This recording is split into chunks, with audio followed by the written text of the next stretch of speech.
Изумителни суми показват сметките за разходите на Общинския съвет в Казанлък, и то такива като цветя, маркови, питиета, пътувания в страната и чужбина. Само бегал поглед върху фактурите за разходите кара да се замислиш за това дали тези са същите онези хора, които обещаваха честност, почтеност, справедливост, или търговци на едро и дребно. Защото се оказва, че 37-те народни избранници харчат безогледно парите от хазната. Естествено, председателят на местния парламент в града на Розите води първенството с най-добри резултати в харченето на обществени средства.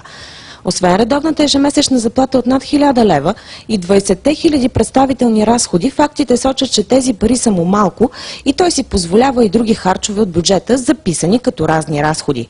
Не малко пари е налял и в приближени и собствени фирми, като например любимото радио Виз Виталис, където има 100% участие. Оказва се, че той и служители на общинска администрация са в една телефонна група с хора от медията, може би за да информират скоровременно населението за делата на местните старейшини. Сумата за телефоните се плаща от радиото, а после се префактурира на Общинския съвет. Логичен е въпросът защо. Много често Самарски използва и фирмата Натос, чийто собственик е неговата сестра, за да закупува оттам венци за различни поводи. Иначе обича и цветята. За една година и 6 месеца е закупил такива за 4711 лева и 50 стотинки. Собственици на цветни оранжерии ни увериха, че цената на една роза на борсата е 1 лев. Това означава, че с закупените от съвета цветя е залят градския площад Севтополис. Няма лошо. Все пак сме град на розите и трябва да живеем в красота. Отделно доста парички от бюджета са взели и приближените фирми до Самарски, като Фактор Д, Казанлък Медиа Груп, Стан 07 и други. Тъй като участието в местния законодателен орган е обществена работа, за да не се чувстват изолирани в харченето, са включени и други общински съветници, като например Станчо Леков от фирма Мега Груп, където той има 50% на участие. От началото на годината до краят на месец юни е закупен алкохол за 7201 лева и 69 стотинки. На фактурите, издадени в един ден, пише почерпка. Само на 12 март са купени питиета, както пише във фактурата, за 721 лева и 20 стотинки, както и 2 бутилки ракия за скромните 129 лева. Изобщо голямо черпене пада.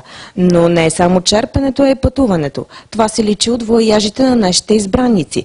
Водени от принципа "Опознай родината, за да я обикнеш", само за година и половина за командировки в страната и чужбина са успели да похарчат 100 212 лева и 5 стотинки. Какво са правили, остава в тайна. Може би са договаряли важни общински дела, които на нас, просто смъртните, не ни се полага да научим. Все пак ще дадем един пример. За пътуването си до Санкт-Петербург, за да гледат Международния балетен фестивал, председателят на Общинския съвет и председателят на Комисията по култура в него са похарчили 5358 лева и 78 стотинки. В Гърция и Македония, освен пътя, избранниците са употребили 3039 лева и 38 стотинки, като отделно всеки от тях е получил и командировъчни в размер на 342 лева. Общинските съветници на Казанлък са и ученолюбиви хора. За да разучат по-добре законите и как да защитават интересите на гражданите, те си спретнаха и двудневно обучение в Силистра. То струва 34 072 лева и 9 стотинки. Фактурата е издадена от фирма Дунабе Турс АД. Пак със същата цел да повишат познанията си, тъй като да си общински съветник не е лесна работа, същите граждани са заформили още едно обучение. Този път в 5-звездния спа хотел Двореца във Велинград, където пребиваването им за 2 дена струва на данъкоплатеца 27 620 лева.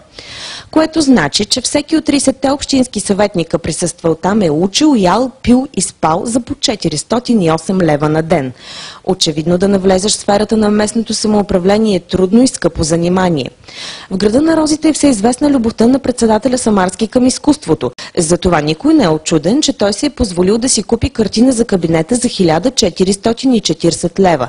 Но това е нищо. За да покаже културата на нашия град извън страната, шефът на местния парламент е платил командировката от 2450 лева до Румъния на театър Любомир Кабакчиев, където дълги години той беше директор. Но за сметка на общинската хазна. Нищо, че годишният бюджет на същия този театър е половин милион лева. Всъщност това не е изненада. Всеизвестен факт е, че театъра се радва на особеното благоволение на Общинския съвет. Все пак здраво приятелство стои в основата на това. Публична тайна е, че любимия ресторант на нашите избранници е Лагуна, собственост на фирма Стан 07, участие в която има соченият от обществото за близък до Самарски Стоян Димитров.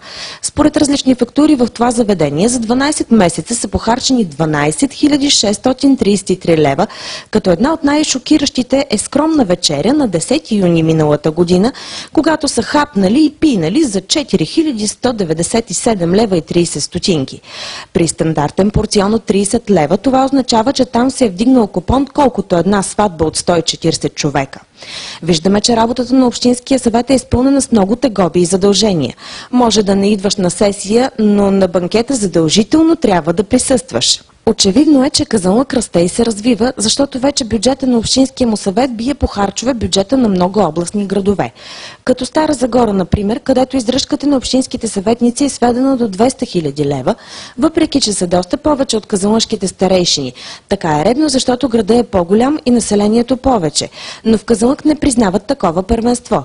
Харчат като за последно. Техният бюджет е 2 пъти повече от този на областния град – 400 000 лева. Ето още малко цифри за сравнение. Месечната издръжка на една детска градина е 3000 лева, колкото една вечеря. Бюджета на едно село е 10 000 лева. Толкова, че отгоре се падат за годишна издръжка на всеки един общински съветник.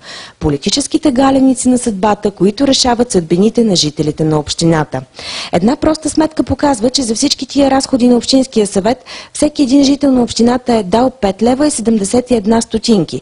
Не ние за 5 лева. Само, че когато служиш на хората и по народната воля, трябва да знаеш, че харченето на общите пари е особено отговорна задача. Това го пише в тефтерчето на Левски, уважаеми общински съветници. Ако пък не сте чували за това тефтерче, да сте живи и здрави.